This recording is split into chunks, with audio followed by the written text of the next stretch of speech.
നിങ്ങളുടെ അടുക്കള വൃത്തിയുള്ളതാണെന്ന് നിങ്ങൾ വിശ്വസിക്കുന്നുണ്ടോ? പക്ഷേ ഒരു ജാപ്പനീസ് പേഴ്സൺ നിങ്ങളുടെ കിച്ചണിൽ കയറിയാൽ വെറും 30 സെക്കൻഡിനുള്ളിൽ തന്നെ നിങ്ങൾ ദിവസവും ചെയ്യുന്ന മിസ്റ്റേക്സ് അവർ കണ്ടെത്തും.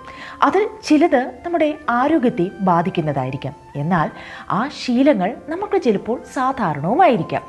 ജപ്പാനിൽ അടുക്കള എന്നത് ഭക്ഷണം പാകം ചെയ്യുന്ന സ്ഥലം മാത്രമല്ല, അത് ബഹുമാനത്തിൻ്റെയും അച്ചടക്കത്തിൻ്റെയും ശുചിത്വത്തിൻ്റെയും പ്രതീകമാണ്. അതുകൊണ്ട് തന്നെ പലർക്കും ഒരു സംശയമാണ്, എന്തുകൊണ്ടാണ് ജാപ്പനീസ് അടുക്കളകൾ എങ്ങനെ ഇത്രയും വൃത്തിയായി നിലനിൽക്കുന്നു എന്നുള്ളത്.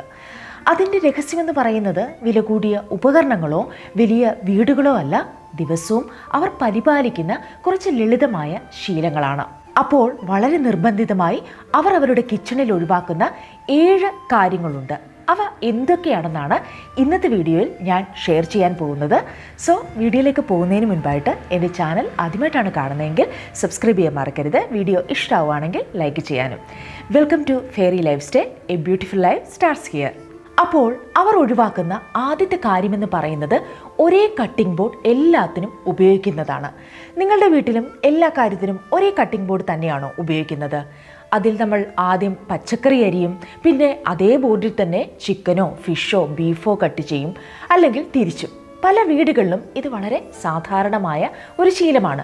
പക്ഷേ ജപ്പാനിലെ വീടുകളിൽ ഒരു കാരണവശാലും ചെയ്യാത്ത ഒരു കാര്യമാണിത്.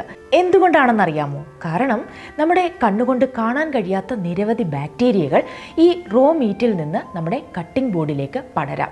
പിന്നീട് അതേ ബോർഡിൽ നമ്മൾ കഴുകാതെ പച്ചക്കറിയോ പഴങ്ങളോ അരിഞ്ഞാൽ ആ ബാക്ടീരിയ ഭക്ഷണത്തിലേക്കും എത്താനുള്ള സാധ്യത വർദ്ധിക്കും. ഇതിനെയാണ് ക്രോസ് കണ്ടാമിനേഷൻ എന്ന് പറയുന്നത്. അതുകൊണ്ടാണ് ജാപ്പനീസ് വീടുകളിൽ സാധാരണയായി റോ മീറ്റ് കട്ട് ചെയ്യാനായി ഒരു കട്ടിംഗ് ബോർഡ്, വെജിറ്റബിൾസ് കട്ട് ചെയ്യാനായി മറ്റൊന്ന്, ഫ്രൂട്ട്സ് കട്ട് ചെയ്യാൻ വേറൊന്ന്, ഇങ്ങനെ ഉപയോഗിക്കുന്നത്.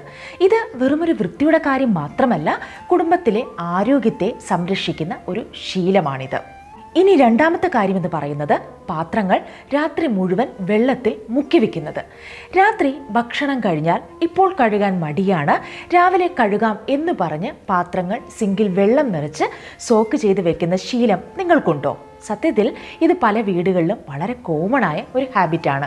പക്ഷേ ജപ്പാനിലെ ആളുകൾക്ക് ഒരിക്കലും അക്സെപ്റ്റ് ചെയ്യാൻ പറ്റാത്ത ഒരു കാര്യമാണിത്. കാരണം മണിക്കൂറുകളോളം വെള്ളത്തിൽ കിടക്കുന്ന പാത്രങ്ങളിൽ ബാക്ടീരിയ വളരാൻ ഏറ്റവും അനുയോജ്യമായ ഒരു എൻവയോൺമെൻറ്റായി മാറും. പ്രത്യേകിച്ച് ഭക്ഷണത്തിൻ്റെ ചെറിയ അവശിഷ്ടങ്ങൾ അതിലുണ്ടെങ്കിൽ മുഴുവൻ സിങ്കേരിയ തന്നെ ജെംസ് വളരാനുള്ള ഒരു പ്ലേസായി മാറാനുള്ള സാധ്യത വളരെ കൂടുതലാണ്.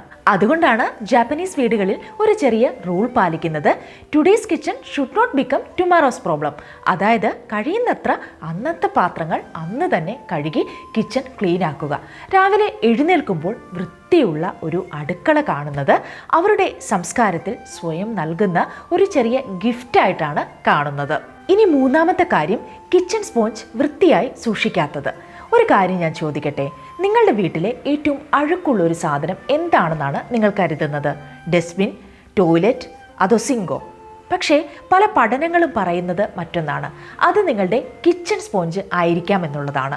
ദിവസവും പാത്രങ്ങൾ കഴുകാൻ ഉപയോഗിക്കുന്ന സ്പോഞ്ച് എപ്പോഴും നനഞ്ഞിരിക്കുമ്പോൾ ബാക്ടീരിയാസ് വളരെ വേഗത്തിൽ അതിൽ വളരാൻ തുടങ്ങും. പുറത്തുനിന്ന് നോക്കുമ്പോൾ അത് ക്ലീനായി തോന്നും. പക്ഷേ നമ്മുടെ കണ്ണുകൾ കൊണ്ട് കാണാൻ കഴിയാത്തത്ര കോടിക്കണക്കിന് ജെംസ് അതിനുള്ളിൽ ഉണ്ടാകാനുള്ള സാധ്യതയുണ്ട്. അതുകൊണ്ടാണ് ജാപ്പനീസ് വീടുകളിൽ സ്പോഞ്ച് ഉപയോഗിച്ച ശേഷം നന്നായി കഴുകി വെള്ളം പിഴിഞ്ഞ് കംപ്ലീറ്റ്ലി ഡ്രൈ ആക്കുന്നത്. പഴകിയ സ്പോഞ്ച് ആണെങ്കിൽ സമയത്തവർ മാറ്റുകയും ചെയ്യും. അവരുടെ ചിന്ത വളരെ സിമ്പിളാണ്: ക്ലീനിങ് ടൂൾ തന്നെ ക്ലീൻ അല്ലെങ്കിൽ നിങ്ങൾ ശരിക്കും ക്ലീൻ ചെയ്യുകയാണോ? അതുകൊണ്ടാണ് അവർ കിച്ചൺ സ്പോഞ്ചിൻ്റെ ഹൈജീന് ഇത്രയും പ്രാധാന്യം നൽകുന്നത്. ഇനി നാലാമത്തെ കാര്യം, കിച്ചൺ ടവൽ ദിവസങ്ങളോളം ഉപയോഗിക്കരുത് എന്നുള്ളതാണ്. നിങ്ങളുടെ വീട്ടിലെ കിച്ചൺ ടവൽ എത്ര ദിവസത്തിലൊരിക്കലാണ് കഴുകുന്നത്?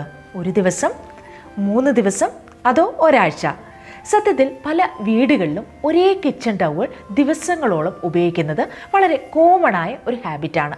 പക്ഷേ ജപ്പാനിൽ ഇത് കണ്ടാൽ അവർ അത്ഭുതപ്പെടും. കാരണം കൈ തുടയ്ക്കാനും പാത്രം തുടയ്ക്കാനും കിച്ചൺ കൗണ്ടർ തുടയ്ക്കാനും ഒരേ ടവൽ ഉപയോഗിക്കുമ്പോൾ അതിൽ മോയ്സ്ചറും ഫുഡ് പാർട്ടിക്കിൾസും അടിഞ്ഞുകൂടും. അത് ബാക്ടീരിയസ് വളരാൻ വളരെ നല്ലൊരു സാഹചര്യം ഉണ്ടാക്കും. അതുകൊണ്ടാണ് ജാപ്പനീസ് വീടുകളിൽ കൈ തുടയ്ക്കാനൊരു ടവൽ, പാത്രങ്ങൾക്ക് വേറൊരു ടവൽ ഇങ്ങനെ ഉപയോഗിക്കുന്നത്. അതുപോലെ കിച്ചൺ കൗണ്ടർ ക്ലീൻ ചെയ്യാൻ മറ്റൊരു ടവൽ. ഉപയോഗിച്ച ടവൽ കഴിയുന്നത്ര വേഗം വാഷ് ചെയ്യുകയോ നന്നായി ഡ്രൈ ചെയ്യുകയോ ചെയ്യും. അവരുടെ ഒരു സിമ്പിൾ റൂളുണ്ട്: ഭക്ഷണവുമായി ബന്ധപ്പെട്ടിരിക്കുന്ന എന്തും എപ്പോഴും വൃത്തിയായിരിക്കണം. അതാണ് അവരുടെ കിച്ചൺ ഹൈജീൻ്റെ ഒരു പ്രധാന രഹസ്യം. ഇനി അഞ്ചാമത്തെ കാര്യമെന്ന് പറയുന്നത് പുറത്ത് ധരിച്ച ചെരുപ്പ് അടുക്കളയിലേക്ക് കൊണ്ടുവരരുത്. ജാപ്പനീസ് വീടുകളിൽ ആരും പുറത്ത് ധരിച്ച ചെരുപ്പ് വീടിനകത്തേക്ക് കയറ്റാറില്ല. വാതിലിനടുത്ത് തന്നെ ചെരുപ്പ് അഴിച്ചു വെച്ച ശേഷമാണ് അവർ വീടിനകത്തേക്ക് പ്രവേശിക്കുന്നത്. ഈ സ്ഥലത്തെയാണ് ജപ്പാനിൽ ജെങ്കാൻ എന്ന് വിളിക്കുന്നത്. അവർ ഇങ്ങനെ ചെയ്യുന്നതിന് പിന്നിൽ ഒരു പ്രധാന കാരണമുണ്ട്. നമ്മൾ റോഡിലൂടെയൊക്കെ നടന്നു പോകുമ്പോൾ നമ്മുടെ ചെരുപ്പിൽ പൊടി മാത്രമല്ല, ഒരുപാട് ബാക്ടീരിയാസും ജെംസും അഴുക്കും മണ്ണും എന്നിവയെല്ലാം ഒട്ടിപ്പിടിച്ചിട്ടുണ്ടാകും. അതേ ഷൂസ് ധരിച്ച് നമ്മൾ കിച്ചണിലേക്കൊക്കെ കയറുമ്പോൾ ആ അഴുക്ക് അറിയാതെ ഭക്ഷണം തയ്യാറാക്കുന്ന സ്ഥലത്തേക്കും എത്താം. അതുകൊണ്ടാണ് ജാപ്പനീസ് വീടുകളിൽ വീടിനുള്ളിൽ പ്രത്യേകം ഇൻഡോർ സ്ലിപ്പേഴ്സ് ഉപയോഗിക്കുന്നത്. പ്രത്യേകിച്ച് കിച്ചൺ എപ്പോഴും ക്ലീനായി സൂക്ഷിക്കാൻ അവർ വളരെയധികം ശ്രദ്ധിക്കും. അവരുടെ ചിന്ത വളരെ ലളിതമാണ്: പുറത്തെ അഴുക്ക് വീടിനകത്തേക്ക് കൊണ്ടുവരരുത്. ചെറിയൊരു ശീലം പോലെ തോന്നുമെങ്കിലും അവരുടെ വീടുകൾ ഇത്രയും വൃത്തിയായി നിലനിൽക്കുന്നതിൻ്റെ പ്രധാന കാരണങ്ങളിൽ ഒന്നാണിത്. ഇനി ആറാമത്തെ കാര്യം, നിങ്ങളുടെ ഫ്രിഡ്ജ് ഓർഗനൈസ്ഡ് ആണോ? നിങ്ങളുടെ ഫ്രിഡ്ജ് ഇപ്പോൾ ഒന്ന് തുറന്നു നോക്കിയാൽ മൂടിയില്ലാത്ത പാത്രങ്ങളോ പഴയ ഭക്ഷണങ്ങളോ എവിടെയെങ്കിലുമൊക്കെ കുത്തി നിറച്ച സാധനങ്ങളോ കാണുമോ? പല വീടുകളിലും ഇത് വളരെ കോമൺ ആയ ഒരു കാഴ്ചയാണ്. എന്നാൽ ജപ്പാൻകാർ ഒരിക്കലും ഫ്രിഡ്ജ് അങ്ങനെ സൂക്ഷിക്കാറില്ല. കാരണം ഫ്രിഡ്ജ് എന്നത് വെറും തണുപ്പിക്കുന്ന ഒരു സ്ഥലം മാത്രമല്ല, ഭക്ഷണം സുരക്ഷിതമായി സൂക്ഷിക്കേണ്ട ഒരു സ്ഥലമാണ്. മൂടിയില്ലാതെ ഭക്ഷണം തുറന്നു വെക്കുകയോ സാധനങ്ങൾ കുത്തി നിറച്ചു വെക്കുകയോ ചെയ്താൽ ദുർഗന്ധം പടരാനും ഭക്ഷണത്തിന്റെ ഒരു ക്വാളിറ്റി കുറയാനും ബാക്ടീരിയ വളരാനുള്ള സാധ്യതയും കൂടുതലാണ്. അതുകൊണ്ടാണ് ജാപ്പനീസ് വീടുകളിൽ എല്ലാ ഭക്ഷണവും കഴിയുന്നത്ര എയർടൈറ്റ് കണ്ടെയ്നറിലാണ് സൂക്ഷിക്കുന്നത്. ഫ്രിഡ്ജ് അവർ ഒരിക്കലും ഓവർഫിൽ ചെയ്യുകയില്ല. ഓരോ സാധനത്തിനും അതിൻ്റെതായ ഒരു സ്ഥലമുണ്ടാകും. അതിനാൽ വേണ്ട സാധനം എളുപ്പത്തിൽ കണ്ടെത്താനും പഴയ ഭക്ഷണം മറന്നു പോകാതിരിക്കാനും സാധിക്കും. അവരുടെ ഒരു ലളിതമായ ചിന്തയുണ്ട്: വൃത്തിയായി ക്രമപ്പെടുത്തിയ ഒരു ഫ്രിഡ്ജ് ആരോഗ്യകരമായ ഒരു കുടുംബത്തിൻ്റെ തുടക്കമാണ്. ചെറിയൊരു ശീലം പോലെ നമുക്കിതൊക്കെ തോന്നുമെങ്കിലും അത് ഭക്ഷണം പാഴാക്കുന്നത് കുറയ്ക്കുകയും അടുക്കള എപ്പോഴും നീറ്റായി നിലനിർത്തുകയും ചെയ്യും. ഇനി ഏഴാമത്തെ കാര്യം, ഭക്ഷണം പാഴാക്കുന്നത്. നിങ്ങളുടെ വീട്ടിൽ ഭക്ഷണം ബാക്കി വന്നാൽ എന്താണ് ചെയ്യാറുള്ളത്? ചിലപ്പോൾ ഫ്രിഡ്ജിൽ വെച്ച് പിന്നീട് അതങ്ങ് മറന്നുപോകും. മറ്റു ചിലപ്പോൾ നേരെ വേസ്റ്റ് ബാസ്ക്കറ്റിലേക്ക് പോകും. നമ്മളിൽ പലരുടെയും വീടുകളിൽ സംഭവിക്കുന്ന ഒരു കാര്യമാണിത്. പക്ഷേ ജപ്പാനിൽ ഭക്ഷണം പാഴാക്കുന്നത് ഒരു സാധാരണ കാര്യമല്ല. അവർ അതൊരു വലിയ ഉത്തരവാദിത്ത കുറവായിട്ടാണ് കാണുന്നത്. അതിന് പിന്നിൽ മോട്ടേനൈ എന്ന മനോഹരമായ ഒരു ജാപ്പനീസ് ആശയമുണ്ട്. അതിൻ്റെ അർത്ഥം എപ്പോഴും വിലയുള്ള ഒരു കാര്യം പാഴാക്കരുത് എന്നുള്ളതാണ്.